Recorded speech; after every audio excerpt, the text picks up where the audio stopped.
بعد این ویدیو دیگه خودتو با هیچ کی مقایسه نمی‌کنی.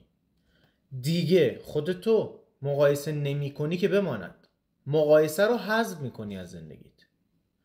ببین وقتی دارید زندگی تو با زندگی یه نفر دیگه تو این اینستاگرام تو این ور تو اون ور مقایسه می‌کنی، خب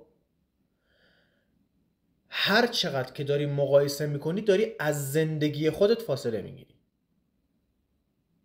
از چیزایی که خودت داری، از قدرتی که خودت داری، از انرژی. یعنی مقایسه دوز انرژیه. ببین این زندگی توه. من چه شکلیم؟ من میگم این زندگی منه. خوب، بد، زشت، قیافم اینه، موهام اینه، لباسم اینه، تیپم اینه. در حال حاضر تو این بحران، تو بحران 25 تا 30 یا 20 تا 25 سال، 15 تا 20 سال، این زندگی منه. مال منه، مال همسایه نیست. این مال منه. من همین رو زندگی میکنم و تنها راه بهتر شدنم اینه که اینو تیکه تیکه رو درست کنم. تنها راه پیشرفتم اینه که همین زندگی با همه خوب و بدیاشو من زندگی کنم و سعی کنم هر روز از دیروزم بهتر شم.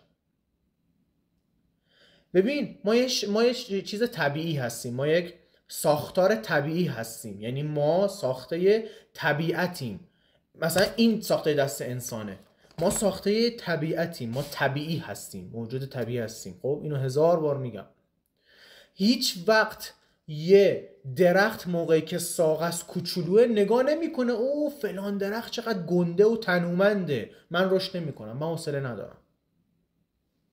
اصلا تو ساختارشون مقایسه وجود نداره. هیچ گلی نمیگه ببین اون گل خیلی خوشبوتره، خوش رنگتره، قشنگتره، من رشد نمیکنم. اصلا مقایسه دزد انرژیه. تو اینجا میشینی، اون دونه‌ای که داخل توه، اون قدرتی که داخل توه رو ول کردی، نگاه کردی داری مثلا فلانی فلان تو فلان سال بهترین زندگی رو داره. من حوصله ندارم، من نمیتونم. اگر بدونی چه قدرتی داری، یک لحظه‌شو از دست نمیدی. ببین به محض اینکه بگی من نمیتونم انرژیت اومده پایین. به محض اینکه بگی یه نگاه کنی به همسایه، او فلان داره، فلان چیز داره، زندگی به درد نمیخوره، همون لحظه انرژیت میاد پایین. اصلا حوصله نداری بری دنبال بقیه کارات.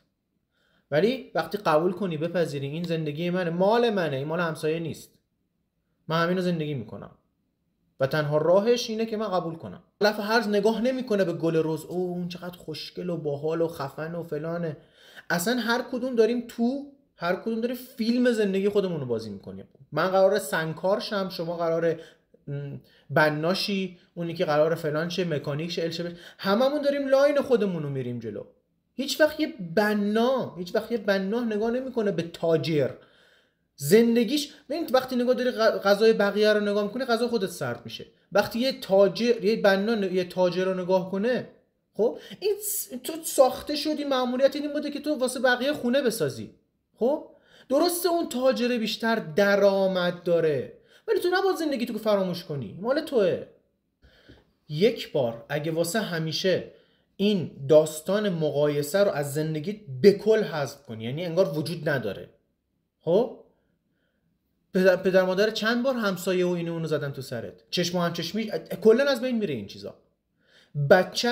بچت هیچ وقت ببین میدونی بچه شکلی به دنیا میاد، بچه شبیه الان تو میشه.